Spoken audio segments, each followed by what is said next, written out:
여호와께서 미워하시는 것들 세 번째 시간입니다. 하나님께서 이제 미워하시는 거에 대해서 쭉 말씀을 하시는데 그 세 번째로 뭐냐면 하나님이 미워하는 게 교만한 눈, 그 다음에 거짓된 그 다음에 혀, 그 다음에 무죄한 자의 피를 흘리는 것. 하나님께서 특별히 미워하신다고 규정하신 세 번째는 뭐냐면 죄 없는 자의 피를 흘리는 것들입니다. 그런 사건들입니다. 그러니까 우리 주변에 만약에 누군가가 죄 없이 억울하게 죽임을 당하거나 억울하게 고통을 당하면 신자들은 그것에 대해서 좀 민감해야 된다는 얘기입니다. 왜냐하면 하나님은 이 같은 것을 아주 싫어하신다는 얘기죠. 물론 우리가 누군가가 죄가 있었을 때도 그 죄인을 함부로 할 수 있는지 함부로 사형을 내리는지에 대해서도 신자들은 고민을 해야 됩니다. 그러니까 우리가 좀 이건 어려운 논쟁이라서 오늘 할 주제는 아닙니다만 과연 사형이 옳은가 아닌가에 대해서도 신학적으로 기독교적인 신학적으로 고민을 해야 되거든요. 과연 옳은가 아닌가. 그런데 지금 오늘은 그런 종류의 내용이 아니에요. 정말 죄가 없는 사람이 피를 흘리고 죽어갈 때 우리는 얼마나 그 죽음이나 고통 앞에 억울해하고 하나님 앞에서 힘들어하고 또 그것이 하나님이 싫어하는 것인가를 깨닫고 외치고 있느냐는 이야기죠. 그러니까 이거는 사실은 신자들의 각자, 그러니까 사회 정의와도 좀 관계되는 겁니다. 우리가 많은 기독교가 사회 정의에 대해서 되게 좀 무관심하거든요. 그러니까 자기가 하나님 앞에서 죄 짓는 개인적인 하나님과 1대1의 모습에 대해서는 관심이 많지만 사회 속에서 누군가가 억울하고 고통을 당한 일을 당하면 별로 그거에 대해서는 관심을 가지지 않아요. 근데 정작 이제 자기가 당하면 이제 그때 그것이 마치 이제 깨달아지고 자기가 해야 될 것처럼 이제 움직이게 되죠. 신자들은 나뿐 아니라 주변에서 누군가가 억울한 죽음, 억울한 아픔을 당하면 이것이 하나님이 얼마나 싫은 것인가를 깨닫고 소리를 낼 줄 알아야 됩니다. 성경에 보면 이제 무죄한 자의 피를 흘리는 예가 있죠. 한번 보면 왜 이런 일들이 발생하는지 또 어떤 사건이 있는지 한번 보시죠. 특별히 창세기 우리 4장 말씀 한번 보실까요? 창세기 4장 말씀입니다. 우리 같이 한번 한 절씩 교독해서 읽겠습니다. 아담이 그의 아내 하와와 동침하매 하와가 임신하여 가인을 낳고 이르되 내가 여호와로 말미암아 득남하였다 하니라.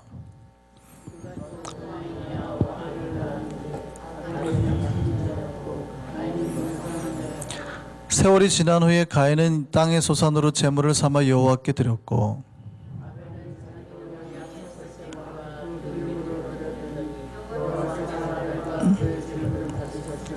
가인과 그의 제물은 받지 아니하신지라. 가인이 몹시 분하여 안색이 변하니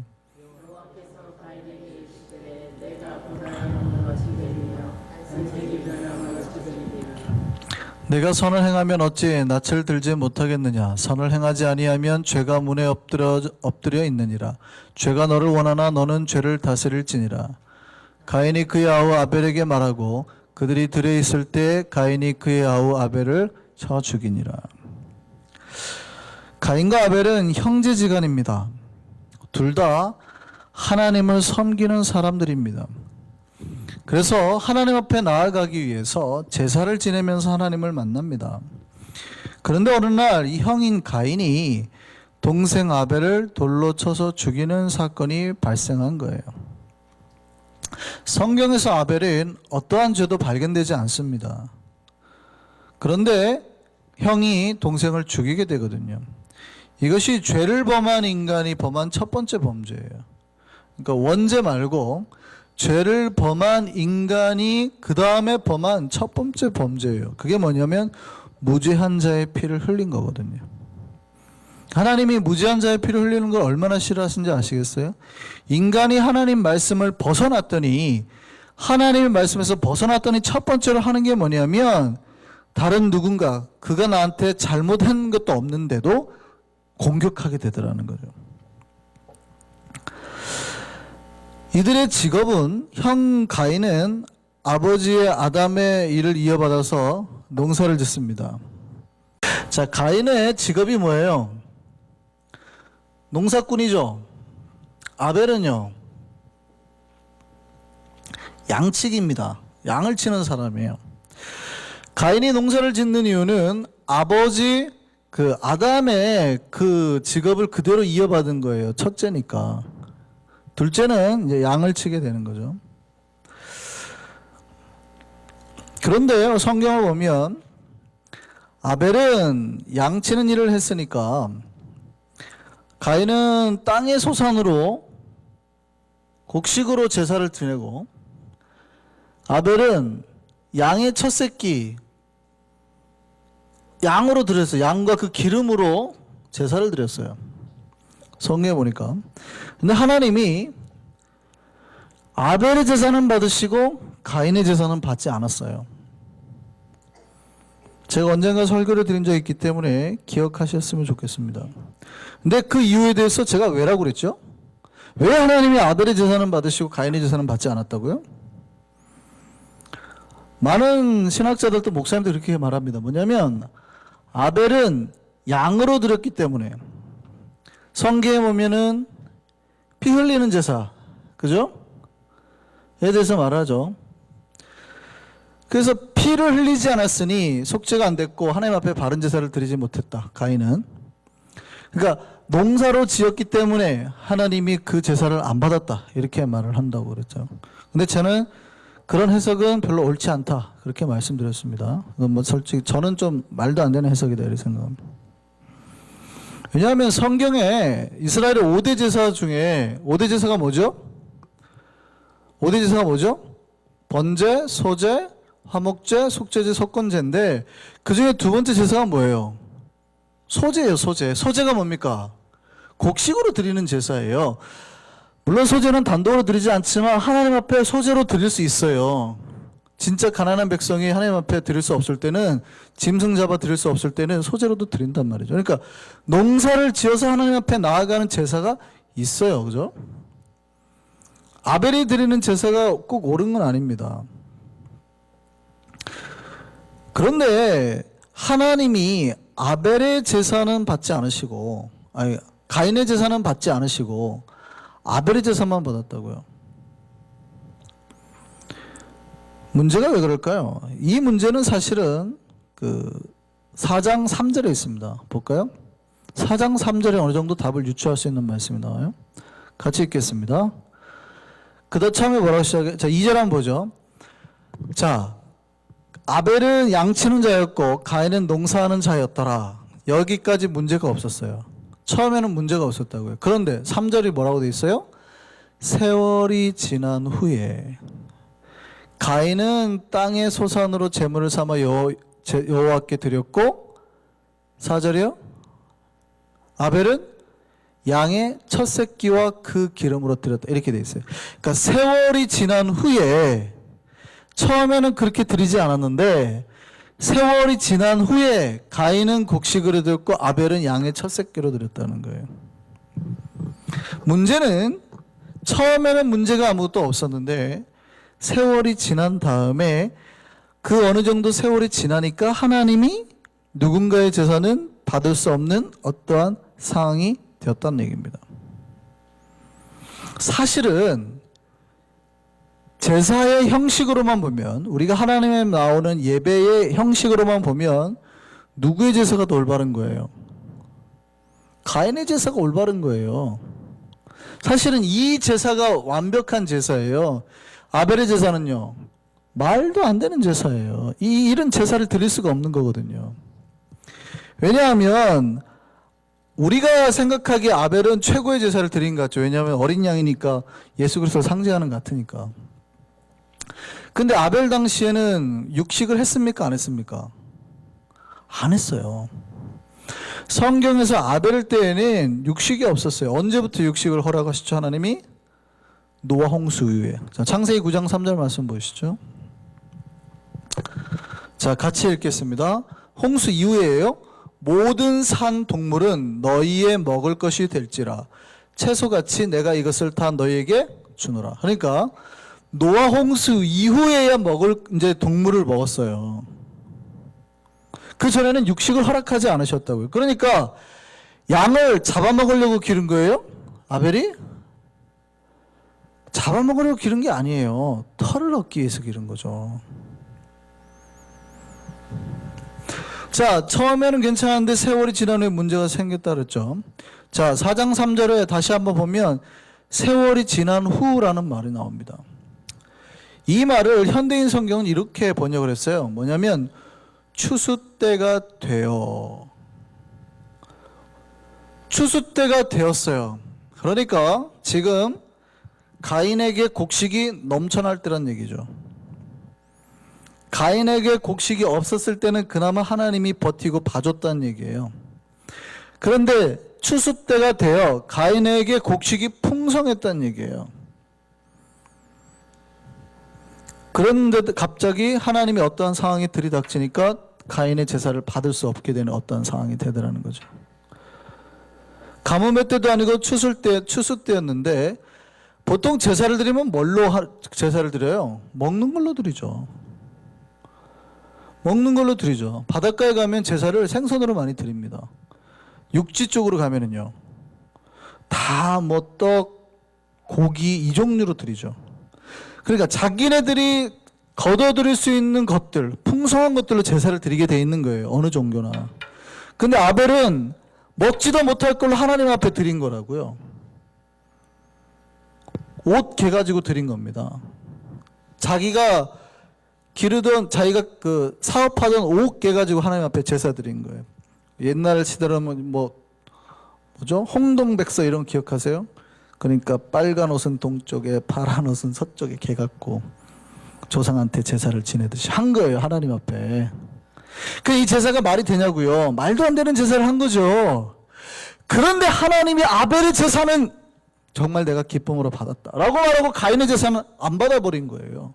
가인은 오늘날 따지면 추수감사절이 됐는데 막 배추 이런 거를 한 트럭 갖고 온 거죠. 막 과일을 꽉 쌓아놓고 헌금을 막 10,000불씩 한 겁니다. 하나님 앞에 가인이. 그런데 하나님이 가인의 제사는 안 받더니 말도 안 되는 제사를 드린 아벨의 제사를 딱 받은 거예요. 가인이 화가 날까요? 안 날까요? 성경에서는 가인이 화가 났대요. 그런데 그 이유는 하나님은 제물로 그 제사를 받지 않으시고 성경에는 정확하게 가인과 그 제물, 아벨과 그 제물. 그러니까 형식으로만 보면은 가인이 더 합당한 제사를 드렸을지, 제물과 제사를 드렸을지 모르지만 하나님 보기에는 가인은 그의 마음과 행동이 똑바르지 못했다는 얘기죠. 어떤 가인에게 문제가 있었다는 거예요. 하나님이 정상적으로 가인의 제물을 받을 수 없는. 그 말씀 다시 한번 보시죠. 자, 창세기 4장 7절 말씀 다시 한번 읽겠습니다. 하나님 뭐라고 했는지요? 가인에게 하신 말씀이요. 네가 선을 행하면 어찌 낯을 들지 못하겠느냐. 선을 행하지 아니하면 죄가 문에 엎드러져 있느니라. 하나님이 가인의 제사를 받지 않은 이유가 뭐예요? 선을 행하지 않았다는 거예요. 우리가 선을 행하지 않았다는 걸 유추해 볼 수 있는 게 뭡니까? 자기 동생이 추수 때가 돼가지고 먹을 게 있었다면 하나님께 그걸 그대로 드렸겠죠. 근데 자기 동생이 추수 때인데 먹을 게 없어요. 선을 행하지 않은 거죠. 자, 여기까지 보죠. 여기까지. 우리가 어떤 교회 생활을 하다가 그런 거예요. 자기가 보기에는 내가 하나님 앞에 더 열심히 한 것 같아요. 쟤는 별로 안 한 것 같아요. 돈도 없고. 그런데 내가 장로가 될 줄 알았는데 제가 장로가 된 거예요. 화가 나요, 안 나요? 비교가 되는 거죠, 비교. 나하고 쟤하고 비교가 되는 거죠, 저 사람과. 내가 장로가 될 줄 알았어요. 나는 헌금도 잘하고 예배도 잘 드리고. 여기는 가난하고 별로도 없어요. 근데 여기는 장로가 됐어요. 나는 장로가 못 됐어요. 예를 들은 거예요. 어떻게 하면 될까요? 누구한테 화가 나는 거예요? 하나님한테 화나는 거예요. 왜 나를 장로 안 세우셨습니까? 근데 이런 거절감, 하나님이 그의 제사를 거절하시자 가인이 어떻게 합니까? 아벨을 죽이죠. 어떻게 해요? 내 경쟁자를 죽임으로 인해서 내가 못났다는 사실이 드러나지 않는, 내가 죄인이라는 게 더 의인을 죽임으로 인해서 내가 더 이상 어둡다라는 게 밝혀지지 않은 거예요. 촛불이 나에게 다가오니까 내가 어둡다는 게 자꾸 밝혀지니까 그럼 나도 밝아져야지라고 하는 게 아니라 그 촛불을 훅 꺼버리는 거예요. 이게 망하는 교회, 망하는 가정, 망하는 공동체의 특징이죠. 그러니까 사람이 내가 평균이 되려고 할 때 내가 실력이 떨어지면 이 사람 실력이 좋으면 같이 올라가가지고 어느 정도 평균을 맞춰야 되는 거죠. 상향 평균을 맞춰야 되거든요. 근데 내가 여기 있는데 얘 때문에 자꾸 평균이 떨어지는 것 같잖아요. 비교되니까. 그러니까 어떻게 해요? 얘를 끄집어 내리는 거예요. 열심히 일하는 사람 보고 나도 열심히 일해야지 하고 같이 하는 게 아니라 네가 열심히 일하니까 내가 열심히 일 안 하는 것 같잖아.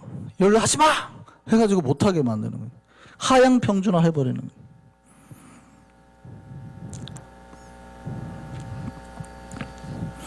가인이요. 오늘 8절을 보면 이렇게 되어 있습니다. 아벨에게 말하고 그들이 들에 있을 때 가인이 그의 아우 아벨을 죽였다 이렇게 되어 있습니다. 그런데 다른 역본을 보면 이런 문구가 들어가 있어요. 우리가 들러 나가자.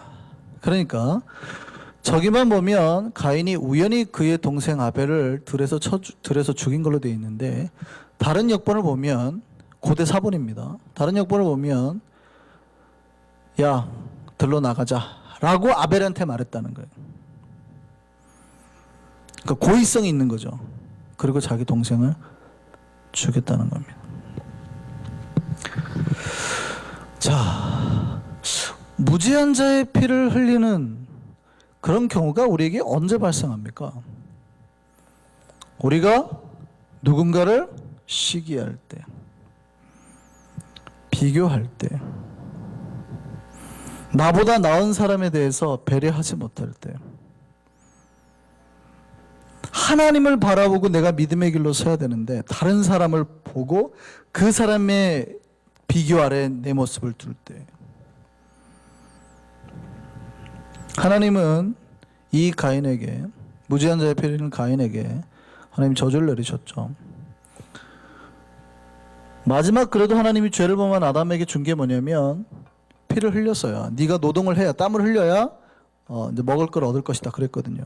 근데 가인에게는 어떤 저주를 내렸어요? 네가 땀을 흘려도 다시는 먹을 걸 얻지 못할 것이다. 땅이 너한테 열매를 주지 않을 것이다.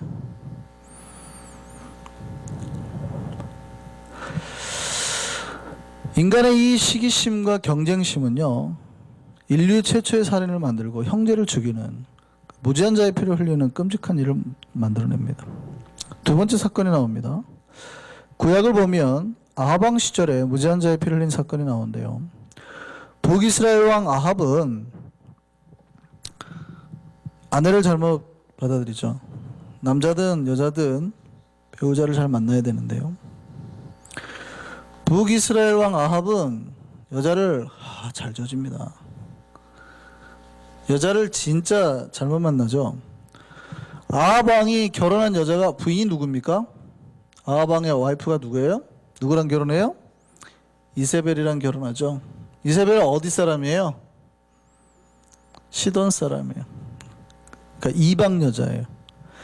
이세벨이 뭘 가지고 들어와요? 바알 신상. 여러분, 북이스라엘이 다 나쁘지 않았어요. 성경의 역사는 남유다를 중심으로 쓰여졌기 때문에 열왕기상하나 역대상하가 남유다를 중심으로 썼기 때문에 북이스라엘에 대해서 조금 안 좋은 얘기가 나오지만 북이스라엘에 선지자가 있었습니까? 없었습니까? 있었어요. 계속해서 선지자가 활동했죠. 근데 뭘 잘못한 거예요? 그 선지자의 말을 안 따른 거예요. 그 특징적인 하나가 이제 이거죠. 이세벨이, 아합이 이세벨과 결혼하니까 이 이세벨은 여자가 하나님 믿어요, 안 믿어요? 안 믿죠. 뭐 합니까? 바알 신상을 전국에 다 지어버리죠. 그리고 이제 또 나중에 남유다랑 결혼해요. 중매를 맺어요.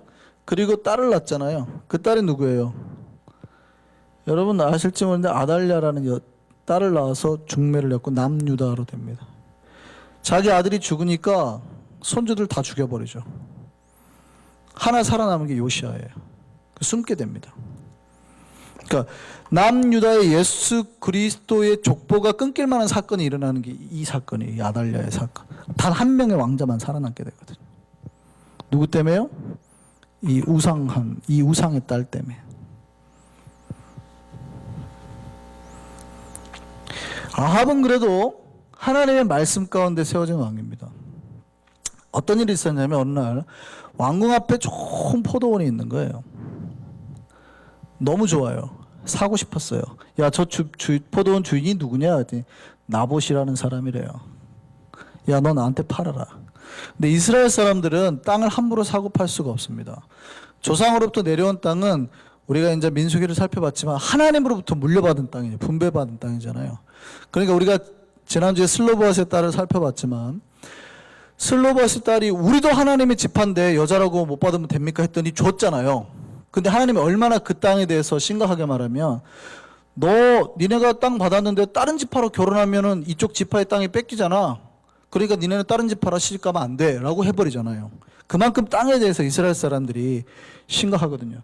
근데 함부로 땅을 팔면 안 돼요. 왕이라 하더라도. 그래서 죄송합니다. 왕이셔. 제가 못 팔겠습니다. 그랬거든요. 그때 왕이 마음이 엄청 아팠어요. 야, 저 땅 좋은데 내가 가지고 싶은데. 근데 끙끙 앓기만 했지 뺏어올 수가 없어요. 그랬더니 이 여자가 작전을 짭니다. 이 여자는 하나님 말씀 모르잖아요. 뭐라고 짜냐면 사람들을 풀어가지고 소문을 만드는데 요즘 말로 말하면 언론 조작을 하는 거죠. 야, 나봇이 아합과 왕과 슬쩍 바꿉니다. 하나님을 모욕했다. 왕만 모욕했다 그러면 안 되니까 아합이 왕과 하나님을 모욕했다. 언론 조작을 한 겁니다. 사람들을 만들어내고 거짓 증인을 세웠어요. 그래서 어떻게 해요? 나봇을 돌로 쳐 죽여버립니다. 그리고 그걸 뺏었어요. 나봇이 자기한테 뭐 잘못한 거 있습니까? 근데 왜 무지한 자의 피를 흘렸어요? 왜?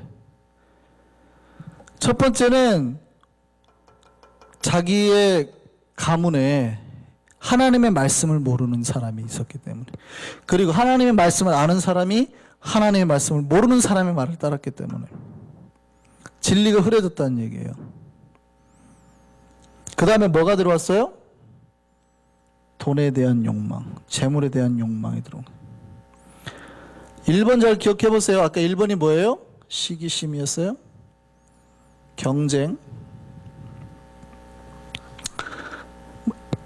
두 번째는 뭐가 들어왔어요? 돈과 욕망. 그 다음에 우상숭배. 말씀에 벗어난. 하나님이 선지자 엘리야를 보내셨습니다. 그리고 예언하게 하셨죠. 열왕기상 21장 말씀 보시죠. 같이 읽겠습니다. 뭐라고 하셨는지 보세요. 여호와의 말씀이 디셉 사람 엘리야에게 임하여 이르시되 너는 일어나 내려가서 사마리아에 있는 이스라엘의 아합 왕을 만나라.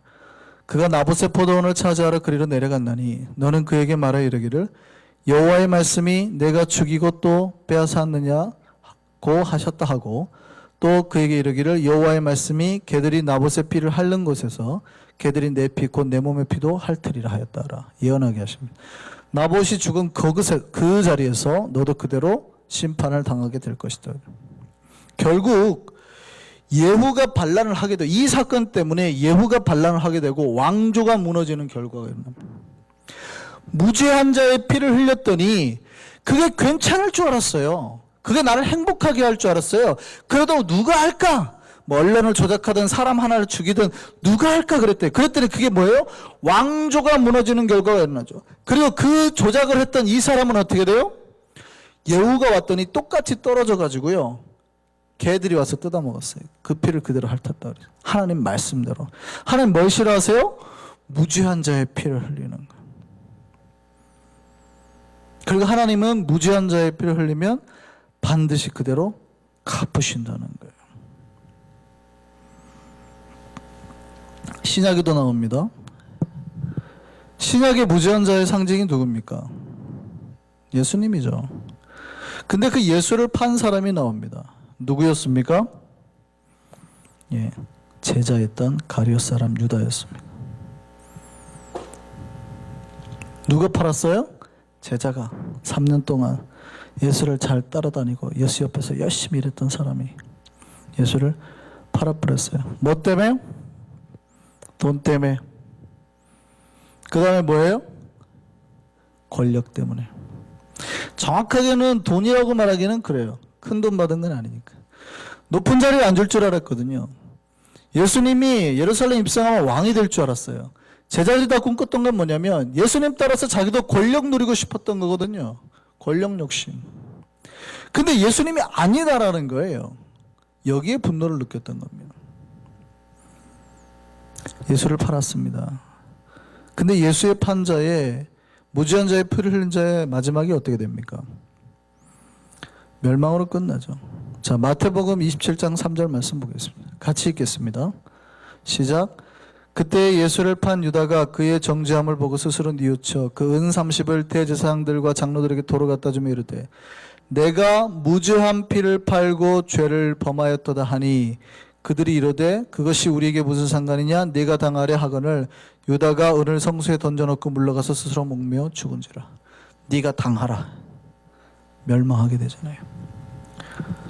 무죄한 자의 피를 판 결과 그는 멸망길로 가게 됩니다. 하나님께서 무죄한 자의 피를 흘리는 것을 엄청 싫어하신다는 거예요. 신명기 말씀 같이 보겠습니다. 시작. 내 하나님 여호와께서 내게 기업으로 주시는 땅에서 무죄한 피를 흘리지 말라.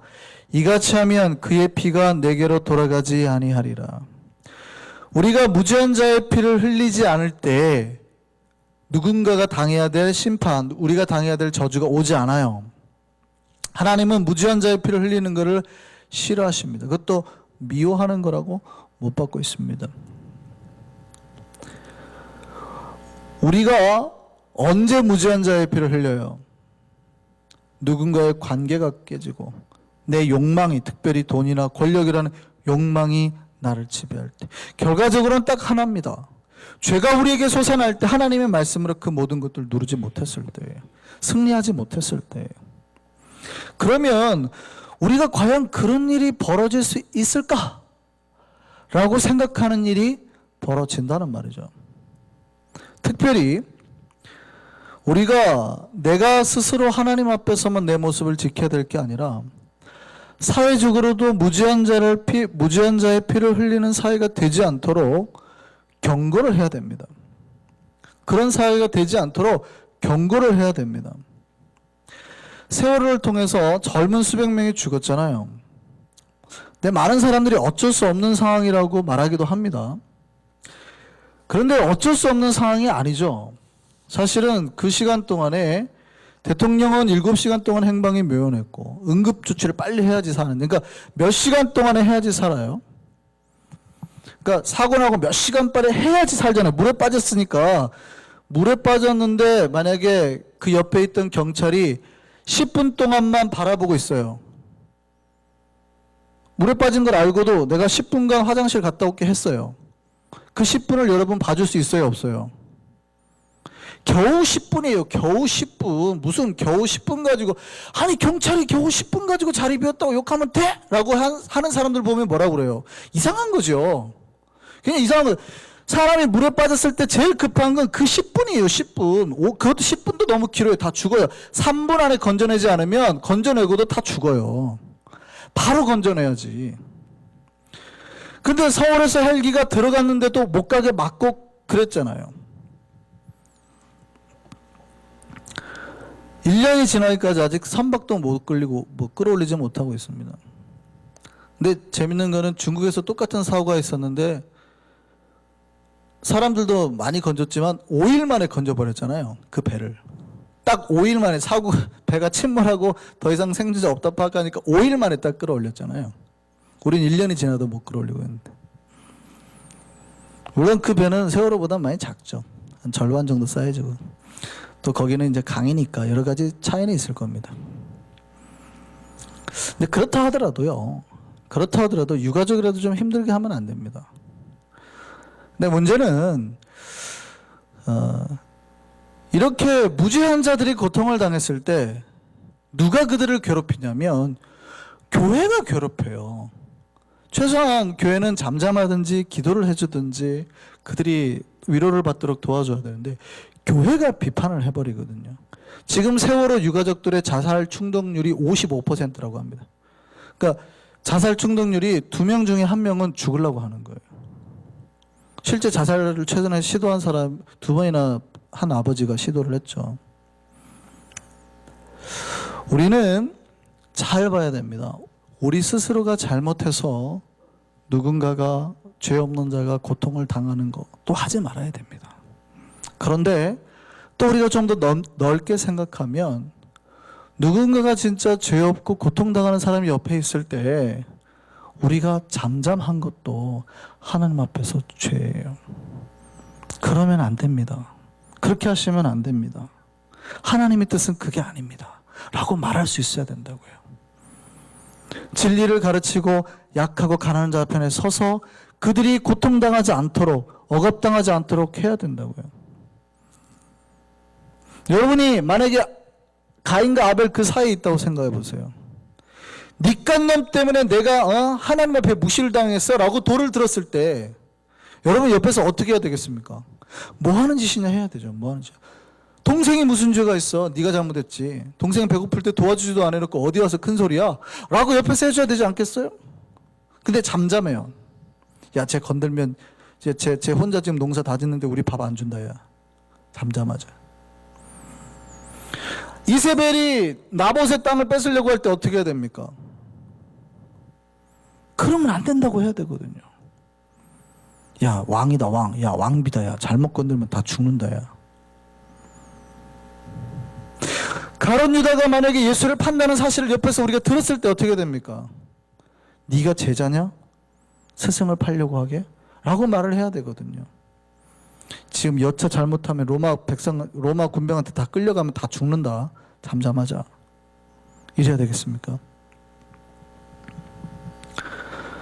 하나님이 미워하시는 게 있대요. 그게 뭐냐면 무죄한 자의 피를 흘리는 그 손이에요.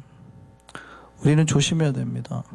혹시 우리가 무죄한 자의 피를 흘리고 있지는 않은지, 아니면 우리 공동체에 누군가가 억울하게 고통 가운데 아니면 억울하게 피를 흘리면서 죽어가고 있을 때 우리가 모른 채 하고 있지는 않는지 우리 스스로를 돌아봐야 되겠습니다. 그 모든 게 뭐예요? 말씀에서 벗어난 욕망의 탓이에요. 죄의 탓이에요. 하나님은 우리를 통해서 다시는 무죄한 자의 피의 흘림이 나타나지 않기를 소망하십니다. 하나님 우리 한성교회를 통해서 그렇게 정의와 진리, 또 가난하고 약한 자가 회복되는 일들 일어나기를 소망하십니다. 그 일들이 저와 여러분을 통해서 일어나기를 바랍니다. 기도하겠습니다.